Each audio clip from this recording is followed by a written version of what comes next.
Dieu n'est pas le Dieu des morts. Et comme nous, malheureusement, quand nous avons quelqu'un que nous aimons, qui nous quitte, nous ne pourrons pas le garder chez nous. Nous sommes obligés de la mettre dans un endroit où les gens sont morts. De la même manière, Dieu a dû sortir cette personne en disant ici, il n'y a que des vivants. Je suis le Dieu d'Abraham, je suis le Dieu d'Isaac, je suis le Dieu de Jacob. Dieu n'est pas le Dieu des morts. Abraham, Isaac et Jacob étaient morts depuis longtemps. Il n'en parlait pas au passé, il en parlait au présent, parce que tous ceux qui meurent en Christ, tous ceux qui meurent en Dieu, ne meurent plus. La mort était quelque chose de caché pour cet homme, parce que cet homme fort et vaillant était lépreux. J'imagine toutes les envies qu'a donné cet homme quand les gens le voyaient rentrer dans la ville en tant que vainqueur, en tant qu'homme qui était en train de délivrer une nation. Ce que cache, je disais un jour, par rapport à sa situation, je ne sais pas où était sa lèpre, j'étais un peu imaginaire, j'imaginais que sa lèpre était cachée derrière sa cuirasse peut-être. Quand il arrivait chez lui, les acclamations qu'il y avait, les gens qui l'adulaient, les gens qui étaient là,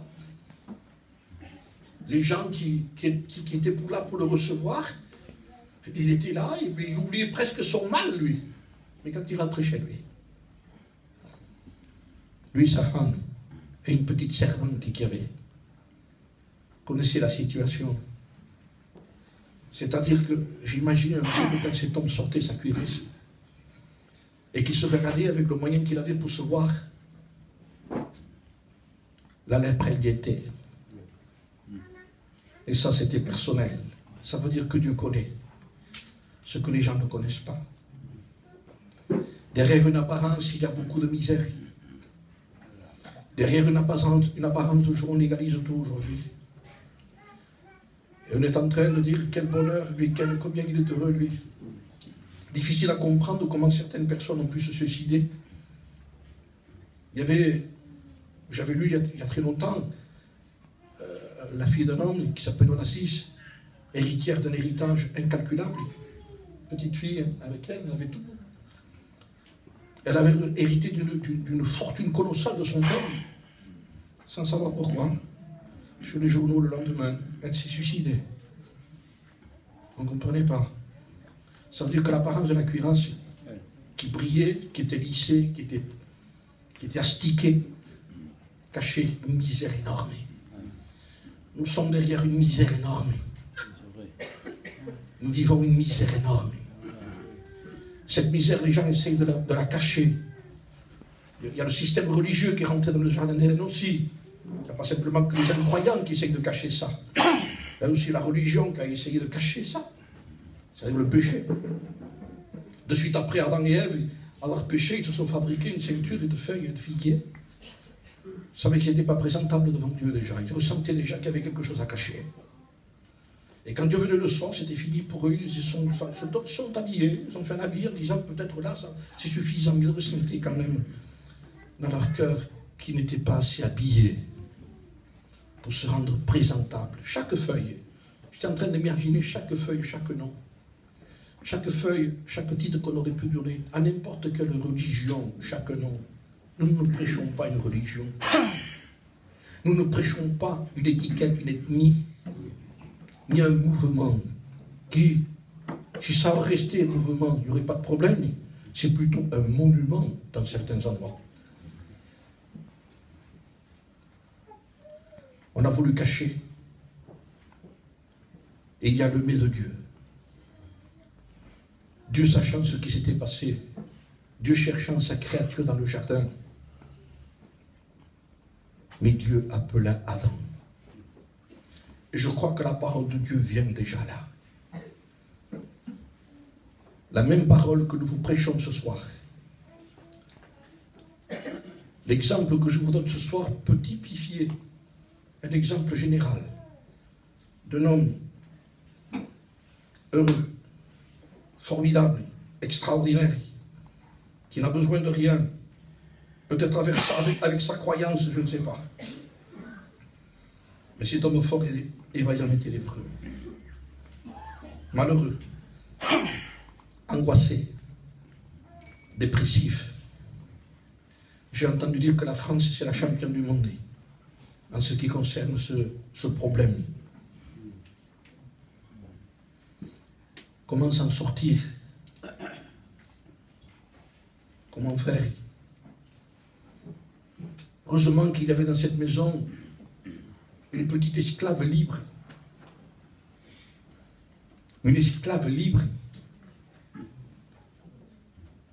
C'était une esclave qui était une croyante, avec un témoignage.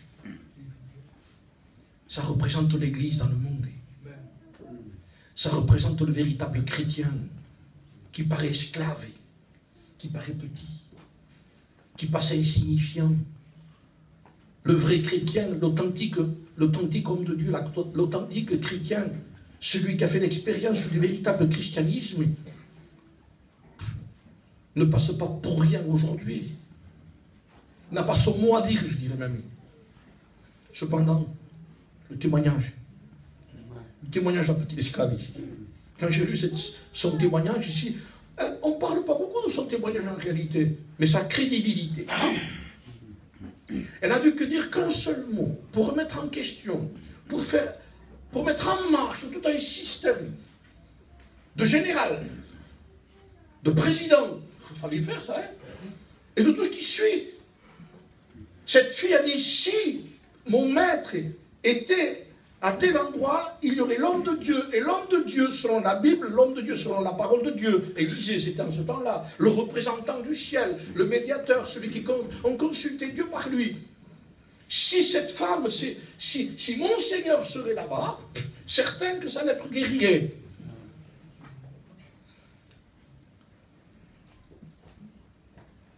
Ils l'ont cru.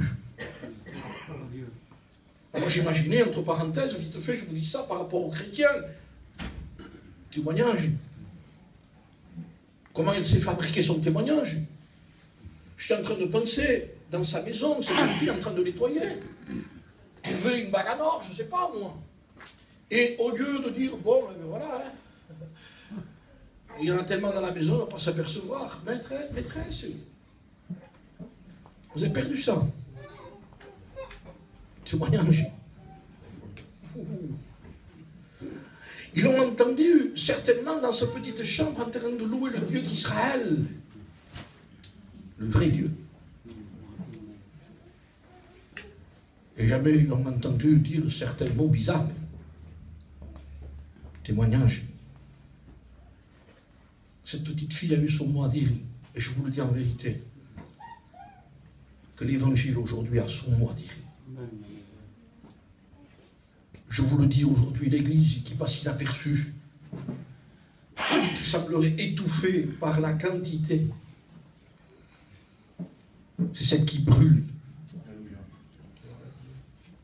C'est la véritable. Là où on a essayé de l'étouffer le plus, c'est là où elle crée le plus, elle grandit le plus. Je ne sais pas si vous avez entendu dire les nouvelles qu'il y a, et je me réjouis de ces nouvelles. En Chine, par exemple, il y a à peu près 30 000 conversions par jour. Gloire à Dieu. Amen. Mais vous n'entendrez jamais les bêtises, vous parlez de l'Église. Cependant, c'est la petite servante qui est là-bas. Hein.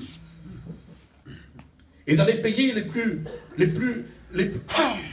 je dirais, où l'évangile est le plus interdit, Dieu se défend lui-même des conversions et surtout des vraies repentances et des authentiques nouvelles naissances. Parole de Dieu est là. Dieu est là. Et je me réjouis, je vous le dis ce soir, Dieu agit.